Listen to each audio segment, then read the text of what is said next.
Some stories aren't just meant to be heard, they're meant to wake something up inside you. This is for those who refuse to accept their fate and dare to unlock the door within themselves. Welcome to the Awakener. And now, let me tell you a story called The Man Who Forgot His Name. His name was Ryle, or at least it used to be. In the business world, no one called him by his real name. They called him the Gray Wolf, the man who never lost. He was known for results, ruthless deals, and an unshakable stare. Success was everything.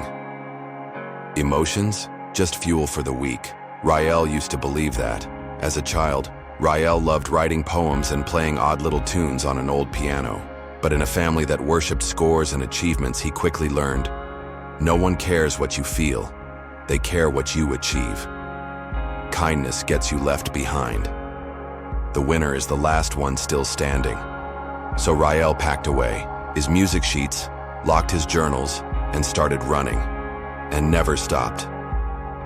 One day, during a business trip abroad, Ryle received a message. His old middle school music teacher had passed away.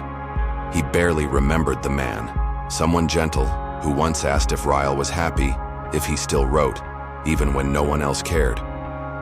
Almost on impulse, Ryle flew back for the funeral.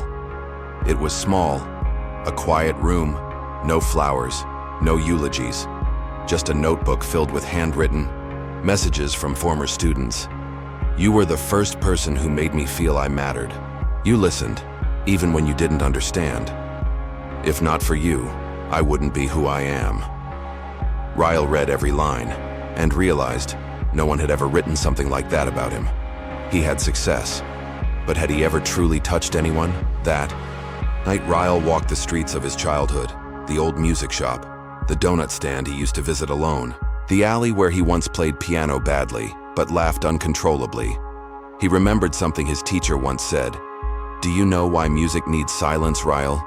Because it's the pause that gives emotion its power. For the first time in years, he cried. Weeks later, Ryle resigned. No announcement, no meeting, just a single handwritten note. I once had a name, and I intend to find it again. People laughed, said he'd lost it, but Ryle understood. A year later, Ryle was no longer a rising star in finance, but in a small community center, he played piano every afternoon for kids who had no one else. He wasn't there to teach, he was there to listen. One day, a little girl asked, "What's your name, mister?" He smiled, and for the first time in years he didn't hesitate. I'm Ryle, a man learning to remember who he really is. Some people trade everything to become successful, only to realize they've abandoned themselves in the process.